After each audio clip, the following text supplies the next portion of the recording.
बिस्मिल्लाहिर्रहमानिर्रहीम। अस्सलाम वालेकुम। आई होप आप सब ठीक हैं, आपके घर वाले भी ठीक हैं। आज हम इंशाल्लाह लेक्चर नंबर 6 के बारे में डिस्कस करेंगे। लेक्चर नंबर 6 जो है वो प्रोपोजिशनल लॉजिक और रूल्स ऑफ इन्फरेंस पे ही है। लास्ट टाइम हमने एक प्रॉब्लम जो स्टार्ट की थी, सुपरमैन एग्जिस्ट करता है कि नहीं उसके बारे में, तो उसी को आज हम इंशाल्लाह यहाँ पर डिस्कस करेंगे। ओके, सो लेक्चर कंटेंट भी आज यही है। फिर rules of inference on logical problem start करते हैं। ओके, अब हमने जो प्रॉब्लम डिस्कस की थी वो है, if Superman were able and willing to prevent evil, he would do so. If Superman were unable to prevent evil, he would be incapable. If he were unwilling to prevent evil, he would be malevolent. Superman does not prevent evil. If Superman does exist, he is neither incapable nor malevolent, therefore Superman does not exist. So इसके related हमने propositions भी बनाई थी, और उसके बाद हमने एक जो इस पूरी जो स्टेटमेंट है इसकी एक प्रोपोजिशन बनाई थी, एक पूरी स्टेटमेंट जिसके अंदर छोटी छोटी सारी हमने प्रोपोजिशंस जोड़ी थी। उनके सबके जो आपस के रिलेशंस थे उनको मिलाते हुए, उनको जोड़ते हुए हमने यहाँ पर इसको इम्प्लीमेंट करने की कोशिश की थी। सो W and A implies E means के willing and able, not able जो है वो नॉट ए से रिप्रेजेंट हो रहा है, implies incapability, and not willingness implies malevolent। then not हमने कहा कि जो evil हैं वो हो रहे हैं, मीन सुपरमैन evil को प्रिवेंट नहीं कर रहा, सो नॉट ई। एंड अगर एग्जिस्ट करता है तो ना तो वो इनकेपेबल होगा और ना ही malevolent होगा। सो इस सारे जो स्टेटमेंट्स हैं इनसे हमने रिजल्ट निकाला कि Superman does not exist. Okay जी, सबसे पहले बात यह है कि जब आप स्टार्ट करेंगे इस स्टेटमेंट को प्रूव करने के लिए, ठीक है, तो जैसे हमने देखा कि एक हमारे पास स्टार्ट में हमने डिस्कस किया था कि इम्प्लीकेशन जब शो की जाती है तो उसके लेफ्ट हैंड साइड पे हमारे पास हाइपोथेसिस होता है और राइट हैंड साइड पे हमारे पास कंक्लूजन होता है। सो हाइपोथेसिस को हम अज्यूम करते हैं क्योंकि हमने कंक्लूजन तक पहुंचना है। सो हम हाइपोथेसिस को यूज़ करेंगे, अज्यूम करते हैं जी के ये सारी की सारी जो स्टेटमेंट है ये ट्रू है, which is actually the first part, जिस सारे के रिजल्ट में हमने कहा था कि दैट इम्प्लाइज नॉट एक्स। ठीक है, सो W and A implies E and this and this and this and this. ठीक हो गया। अब ये सारे के सारे जो हैं ये हमारे पास रूल्स मौजूद हैं। इन सब रूल्स ये जो एंड या जिसको हम कंजंक्शन कहते हैं उसके थ्रू आपस में कनेक्टेड हैं, और the objective is now to prove not X. हमने नॉट एक्स को प्रूव करना है। ठीक है, तो इसमें हमारे पास सबके दरमियान जो एंड का रिलेशन है, ठीक है, इसको सबसे पहले हम रिमूव करेंगे। वो कैसे कर सकते हैं, लेट्स सी।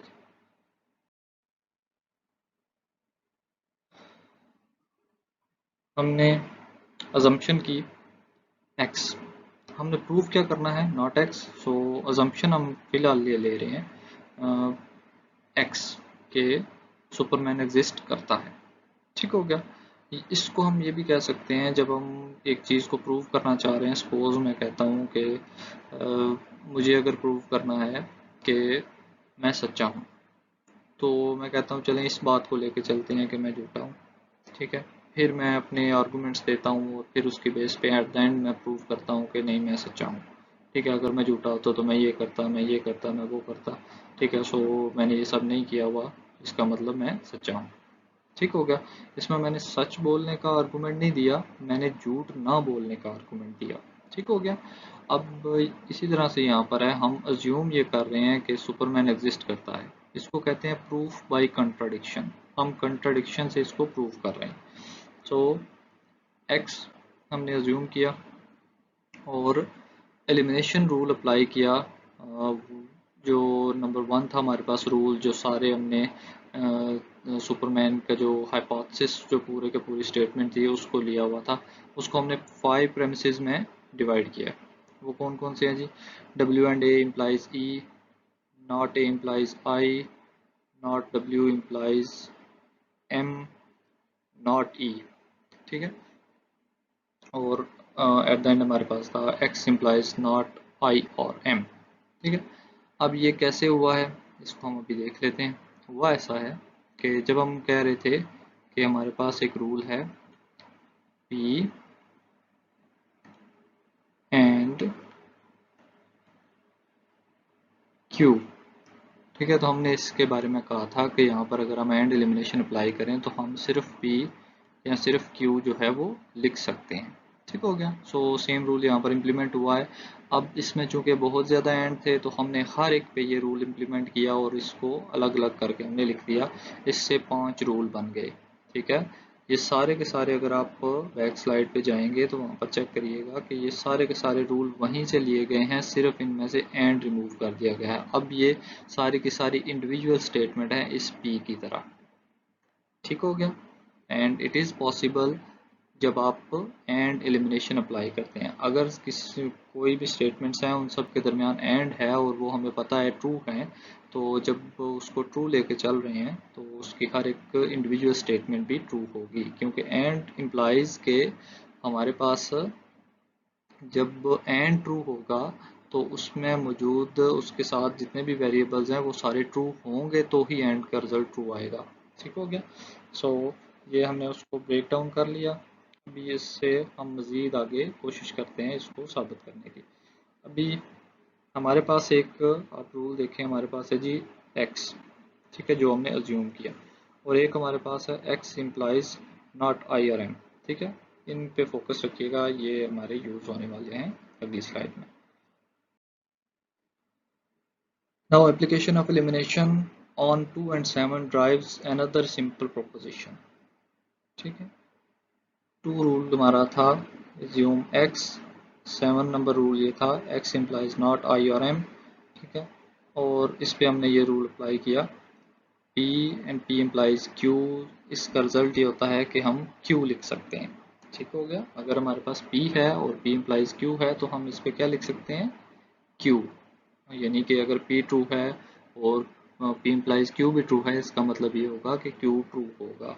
सो अगर यही चीज़ हम यहाँ पर सोचें तो X and X implies not I और M, तो इसका मतलब रिजल्ट में क्या चीज़ आएगी? नॉट I और M, ठीक हो गया। सो रूल नंबर 8 हमारा बन गया नॉट I और M, ठीक है। अब ये किसके रिजल्ट में आया है? जब हमने अजम्पशन की थी X की, ठीक हो गया। अगर इस चीज़ को आप गलत प्रूव कर देते हैं, ये जो नॉट आई और एम है इसको गलत प्रूव कर देते हैं तो एक्स भी रॉन्ग हो जाएगा, ठीक है। उसकी रीज़न क्या है? क्योंकि इसका रिजल्ट जो आया है वो इस अजम्पशन के अंडर आया है। अगर इस अजम्पशन के अंडर ये रिजल्ट ना होता तो फिर हम एक्स के बारे में ना कुछ भी कहते, ठीक है। फिर हम मज़ीद कुछ और सोल्यूशन तलाश करते, हर तरफ से उसको चेक करते और फिर एक्स की तरफ आते। लेकिन ये जो चूंकि चीज़ है ये डायरेक्ट एक्स के अंदर है, तो अगर किसी तरीके से हम इसको गलत प्रूव कर दें कि आई और एम प्रूव कर दें, जस्ट आई और एम, नॉट को हटा के, तो अगर ये चीज़ प्रूव कर दें तो फिर हमारे पास हम कह सकते हैं कि एक्स जो है वो कन्फ्लिक्ट कर जाएगा इसके साथ, और एक्स के कन्फ्लिक्ट का मतलब ये है कि नॉट एक्स जो है वो ट्रू हो जाएगा जो हम प्रूव करना चाहते हैं। ओके, नाउ प्रूविंग आई और M will result in contradiction using P not P, ठीक है। ये हमें पता है, इसका रिजल्ट हमारे पास फॉल्स आता है, ठीक हो गया। सो कंट्रडिक्शन हो जाएगी तो ये फॉल्स हो जाएगा। अगर ये हमारे पास नॉट आई और एम जो है ये फॉल्स हो जाता है तो इसका मतलब ये हुआ कि हमारे पास x जो है वो हमने गलत अज्यूम किया हुआ है, इस वजह से हम उसको फॉल्स कह देंगे, उसको नॉट कर देंगे, ओके हो गया। So not I R M को प्रूव करने के लिए हमें मज़ीद कुछ काम करना पड़ेगा, ठीक है। वो कैसे करना है अगली स्लाइड में चेक करते हैं। We will now analyse W, ठीक है। हम W को एनालाइज करते हैं। अब W को एनालाइज करने की ज़रूरत क्यों है? क्योंकि W वो चीज़ है जिसके अंदर कहीं कुछ एक पार्ट आ रहा है IRM का, ठीक है। अगर आप चेक करें अपने जो फर्स्ट जो रूल्स हैं उसके अंदर एक रूल था हमारे पास, नॉट W इम्प्लाइज M, ठीक है। वो रूल M में इम्प्लाई कर रहा था, तो हम उसमें से W को यूज़ करते हुए M तक किसी तरीके से पहुंच सकते हैं, ठीक है। सो आपको अपने जो रूल्स हैं उनको चेक करते जाना है कि किस रूल में क्या चीज़ इम्प्लीमेंट हो सकती है, ठीक हो गया। तो W को एनालाइज करने के लिए हमें चूंकि पता है कि रूल नंबर 5 को जब हम चेक करेंगे, रूल नंबर 5 जो है यहाँ पर भी हमने मेंशन किया हुआ है, वहाँ पर हमारे पास है नॉट W इम्प्लाइज M। तो W तो डायरेक्टली वर्क नहीं करेगा, हमें फिर नॉट W चाहिए होगा। जब नॉट W हमने अज्यूम किया, ठीक है, तो नॉट W के रिजल्ट में क्या आता है हमारे पास M। वो M कैसे आया? उसी तरह से जैसे हमने पिछली स्लाइड में देखा था कि नॉट हमारे पास वहाँ पर था X इम्प्लाइज, सॉरी X, और साथ था उसके X इम्प्लाइज IRM, ठीक हो गया। तो हमने यहाँ पर उसी तरह से वहाँ पर हमने नॉट IRM जो है वो लिख लिया कि हमारे पास X और X इम्प्लाइज नॉट IRM आ रहा था। सो इसी तरह से हमारे पास नॉट W है और हमारे पास एक पहले से रूल मौजूद है नॉट W इम्प्लाइज M। तो इन दोनों को यूज़ करते हुए रूल्स को हम M तक रिजल्ट ले आए, ठीक है, मीन्स कि M ट्रू है। अब हमें पता है कि आपने और इंट्रोडक्शन के बारे में पढ़ा है, ठीक है। तो रूल नंबर 11 हमारा बना जी IRM। IRM कैसे बना है जी? कि हमारे पास M ट्रू है, तो M जो है अगर ट्रू हो तो उसके साथ किसी चीज़ को भी R कर लिया जाए तो M हम वो जो स्टेटमेंट है वो हमेशा ट्रू रहेगी, ठीक हो गया। सो वो जो R स्टेटमेंट हमने जो R करना है, ठीक है, उसको हमने और इंट्रोडक्शन के थ्रू यहाँ पर लिख दिया, ठीक है, जिसका रूल हमारे पास यहाँ पर गिवन है P और P और Q, ठीक है। अगर आपके पास P ट्रू है तो P और Q आप लिख सकते हैं। सो आपके पास M ट्रू था तो आप IRM लिख सकते हैं, ठीक हो गया। अब IRM आ गया, हमने क्या चीज़ प्रूव करनी थी? वो जो हमारे पास नॉट IRM था उसको गलत प्रूव करना था, तो उसको गलत प्रूव करने के लिए हमारे पास आ गया जी IRM। लेकिन ये जो IRM है ये सिर्फ और सिर्फ इस हद तक गलत हो सकता है कि हमारे नॉट W को गलत कर दे कि W गलत है, नॉट W सॉरी जो है ये गलत है, लेकिन ये डायरेक्टली x को गलत नहीं कर सकता। उसकी रीज़न, क्योंकि अभी हमने इसके अंदर जो x है उसके अंदर एक अजम्पशन की हुई है कि नॉट w। अगर ये डायरेक्टली उस अजम्पशन जो x की अजम्पशन है उसके अंदर आ रहा होता तो फिर हम इसको डायरेक्टली फॉल्स कर देते, ठीक है। सो ये चूंकि इस नॉट w के अंदर आ रहा है तो इसका मतलब क्या हुआ कि हमारे पास नॉट w फॉल्स हो जाएगा, ठीक है, उस पे ये इफेक्ट करेगा, ठीक है। अब नॉट डब्ल्यू जो है उसका हमें जब भी हमने एक अजम्पशन लेनी है और वो गलत प्रूव होती है तो उसकी कंट्राडिक्टरी जो अजम्पशन है वो भी ज़रूर लेनी है, ठीक है, विच इज़ डब्ल्यू। हमने नॉट डब्ल्यू पहले लिया था, अभी हम डब्ल्यू ले रहे हैं। तो डब्ल्यू अगर हम ले रहे हैं तो डब्ल्यू इटसेल्फ कुछ नहीं कर सकता, हमारे पास उसके लिए कुछ और हमें वर्क चाहिए, ठीक है। वो वर्क क्या है? हम अज्यूम करते हैं ए की अजम्पशन हमने क्यों की?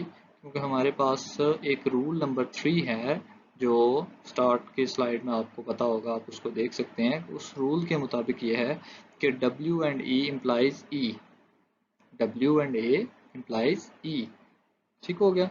सो E जो है वो हमें हेल्प कर सकता है। वो कैसे हेल्प करता है उसको हम चेक करते हैं। हमने यहाँ पर W को ज्यूम किया हुआ था, A को ज्यूम किया, ठीक है। A को हमने क्यों ज्यूम किया? क्योंकि हमें W को इटसेल्फ W जो है वो हमें कोई हेल्प नहीं कर रहा था, तो उसको सपोर्ट के लिए हमने A को ज्यूम किया। जब A को ज्यूम किया तो W एंड A हमने लिखा कैसे? Using the rule P Q P and Q, means कि अगर हमारे पास P ट्रू है Q भी ट्रू है तो हम P एंड Q को भी ट्रू कहेंगे।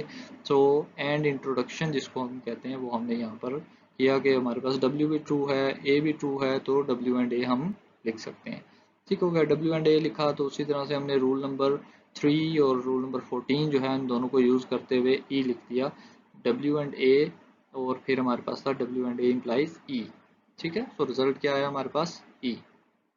अब ई जो है अगर आपको पिछली स्लाइड में याद हो कि हमारे पास जब हम रूल्स नए नए स्टार्ट में बना रहे थे तो उसमें ये था कि हमारे पास रूल नंबर 6 बना था कि not E, Superman does not prevent evil, ठीक है, कि ईवल तो हो रहे हैं। तो यहाँ पर हमारे पास क्या आया है? ई मीन्स के Superman does prevent the evil, ठीक है। सो ये कन्फ्लिक्ट कर रहा है, तो हमारे पास एक रूल है कि P नॉट P जो है, ठीक है, वो किस में रिजल्ट करता है, फॉल्स में। सो हमारे पास यहाँ पर रिजल्ट आ गया फॉल्स। अब यहाँ पर हमने एक बात की थी, अगर जब आपको याद हो, P not P implies false, यहाँ जो हम ये रूल देख रहे हैं P नॉट P ये रिजल्ट करता है फॉल्स में, तो इसके लिए हम एक रूल देख रहे थे, उसके साथ ही एक रूल लिखा हुआ था कि फॉल्स इम्प्लाइज एनीथिंग। फॉल्स से आप कुछ भी डिड्यूस कर लें, कोई फर्क नहीं पड़ता। तो हम यहाँ पर चूंकि फॉल्स आया है, तो फॉल्स से हम अपने मीनिंग की चीज़ डिड्यूस करते हैं। ठीक है, अपने मीनिंग की चीज़ क्या है, वो IRM। ठीक है, सो ये चूंकि इसका रिजल्ट फॉल्स आया, तो हमने IRM डिड्यूस कर लिया। अब यहाँ पर देखिएगा कि हमारे पास अगेन एक फॉल्स आया, और फॉल्स किसके अंडर आया, कौन सी assumption थी लेटेस्ट हमारे पास, A। ठीक है, तो A की हमें अगेन फिर उसकी अपोजिट assumption जो है वो लेनी पड़ेगी। अपोजिट assumption उसकी हम क्या लेते हैं, नॉट A। ठीक है, अज्यूम करते हैं नॉट A। अगर हम नॉट A अज्यूम करते हैं, तो हमारे पास रूल नंबर 4 है, उसके मुताबिक है not A implies I, means के if Superman is not able he is incapable. ठीक है, ये हमारी स्टेटमेंट थी, तो उससे हमने एक रूल रिड्यूस किया था, not implies I. So not M जो है वो रिजल्ट कर रहा है किसमें, आई में। और हमारे पास यहाँ पर लिखा हुआ है नॉट ए इम्प्लाइज आई, तो हम वही रूल जो पहले हम काफ़ी दफ़ा इम्प्लीमेंट कर चुके हैं कि P इम्प्लाइज Q, तो Q हमारे पास रिजल्ट आएगा, I रिजल्ट आ गया। अब अगेन हमारे पास यहाँ पर और इंट्रोडक्शन हुआ, I ट्रू है, तो IRM भी ट्रू होगा। ठीक हो गया, ये और इंट्रोडक्शन हो गया। अब ये IRM किसके अंडर आया है, नॉट ए के अंदर। जब हमने A को सपोज किया, तब भी हमारे पास फॉल्स रिजल्ट आया। जब नॉट ए को सपोज किया, तब भी फॉल्स रिजल्ट आया। जब हमने W को सपोज किया, तो उसके अंडर भी फॉल्स रिजल्ट। जब नॉट W को सपोज किया, तब भी फॉल्स रिजल्ट। तो हर तरह से हमारे पास रिजल्ट जो है वो IRM ही आ रहा है। तो हमने रूल नंबर 17 में और 20 के मुताबिक हमने कहा कि जी जो हमारे पास A के रिजल्ट आने वाले थे, IRM आया। ठीक है, जो हमारे एक्चुअली W के अंडर था। ठीक है, उसके बाद IRM जो है 11 एंड 21 जो नॉट W के अंडर था। ठीक है, और हमारे पास ये जो है IRM ही फाइनल रिजल्ट में आ रहा है। तो W के रिजल्ट में भी हमारे पास IRM है, नॉट W के रिजल्ट में भी IRM है। तो जो W है उसके अंदर भी अगर हम देखें, तो उसके अंदर भी हमारे पास A और नॉट A दोनों के रिजल्ट में IRM है। ठीक है, तो सारे का रिजल्ट चूंकि बार बार IRM आ रहा है, तो हम क्या कहेंगे कि ये स्टेटमेंट जो है ये फॉल्स है। ठीक है, IRM कन्फ्लिक्ट कर रहा है किसके साथ, रूल नंबर 8 के साथ, विच इज़ नॉट IRM। अगर आपको याद हो, तो हम यही चीज़ प्रूव करने के लिए जा रहे थे कि रूल नंबर 8 को हमने किसी तरीके से गलत प्रूव करना है। तो रूल नंबर 8 को जब हम गलत प्रूव करते हैं, रूल नंबर 8 किसके रिजल्ट में आया था, हमने एक एक्स अज्यूम किया था, जिसके रिजल्ट में हमने कहा कि नॉट IRM आता है, कि अगर सुपरमैन एग्जिस्ट करता है तो वो ना तो इनकेपेबल है, ना ही मेलेवलेंट है। ठीक हो गया। तो उसके रिजल्ट में एक अजम्पशन और एक हमारे पास स्टेटमेंट थी, उसके रिजल्ट में ये चीज़ आई थी। तो जब हमारे पास वो भी चीज़ गलत होगी, इसका मतलब ये हुआ कि हमारे पास सारी चीज़ें जो हैं वो IRM में रिजल्ट कर रही हैं। तो हमारा जो ओरिजिनल अजम्पशन थी वो नॉट एक्स हो गई, मीन्स के वो गलत साबित हो गई। गलत साबित हुई, तो हमने उसको कहा कि वो अपोजिट होनी चाहिए, मीन्स के नॉट एक्स होनी चाहिए। सो नॉट एक्स जो है वो हम कह रहे हैं रूल नंबर 2 और रूल नंबर 23 दोनों के जो हमारे पास जोड़ है, उसके मुताबिक हम कह रहे हैं कि नॉट एक्स। ठीक हो गया। सो नॉट एक्स जो है वही हमने प्रूव करना था कि सुपरमैन एग्जिस्ट नहीं करता। ठीक हो गया। सो ये थी हमारी सुपरमैन की प्रॉब्लम। इसको आई गेस आप इस वीडियो को भी जो है एक दो दफ़ा ज़रूर देखिएगा, फिर आपको इसका आइडिया होगा, और एक दो दफ़ा इसको सॉल्व करने की कोशिश करिएगा। इंशाल्लाह आपको ये चीज़ आसान ही लगेगी। ओके जी, फाइनली हमारे पास है जी logic problem of the day. ठीक है, इसमें वही नाइट नेव के हमारे पास प्रॉब्लम है। उसके मुताबिक क्या है, on the island of knights and knaves it is rumoured that there is gold buried on the island. You ask one of the natives if whether there is gold on the island. He makes the following response: there is gold on this island if and only if I am a knight। ठीक है, ये खबर फैली हुई है कि जी हमारे पास जो आइलैंड है वहाँ पर गोल्ड बरीड है। ठीक है, और एक जो नेटिव है वहाँ से आप जाके पूछते हैं उससे कि भाई यहाँ पर गोल्ड है कि नहीं, तो वो जवाब देता है there is gold on this island if and only if I am a knight. तो जैसे मैंने बात की कि ये हमेशा जो है किसी एक पहेली की सूरत में आपको जवाब देते हैं, ठीक है, चूंकि आपको आइडिया नहीं है कि ये सच्चे हैं झूठे हैं, तो ये कहते हैं कि भाई हम पहेली के फॉर्म में जवाब दें ताकि आप उस पर कुछ डिडक्शन अप्लाई करें।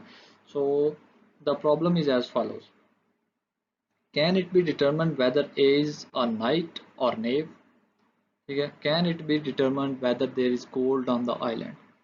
अब दोनों ही चीज़ें ऐसी हैं जो हमें पता होनी चाहिए, ठीक है, हमें जाहिर सी बात है गोल्ड अगर बरीड है तो उसका भी पता होना चाहिए, और अगर गोल्ड बरीड है कि नहीं है इसकी डिपेंडेंसी किस पे है, वो पर्सन नाइट है या नेव है, वो सच बोल रहा है कि झूठ बोल रहा है। ठीक हो गया। सो ये जो पर्सन है उसकी पर्सनैलिटी के बारे में भी हमने जानना है, और जो गोल्ड है उस आइलैंड पे उसके बारे में भी हमने जानना है। सो इसको आप ज़रूर देखिएगा, इस प्रॉब्लम को ट्राई करिएगा सॉल्व करने की। नेक्स्ट लेक्चर में इंशाल्लाह ये भी सॉल्व होगी, ठीक है, लेकिन स्टिल आप लोग जो है ट्राई करिएगा कि इसको सॉल्व करें, ठीक है। और अगर कोई प्रॉब्लम होती है तो फिर हम इंशाल्लाह इसको नेक्स्ट लेक्चर जो है उसके अंदर कवर कर लेंगे, ठीक है। You don't have to worry about that. जी ये हम जो बुक फॉलो कर रहे हैं। Thank you so much. अपना बहुत सारा ख्याल रखिएगा, अपने घर वालों का भी ख्याल रखिएगा, ठीक है। अल्लाह आप सबकी हिफाजत करे। अल्लाह हाफिज़।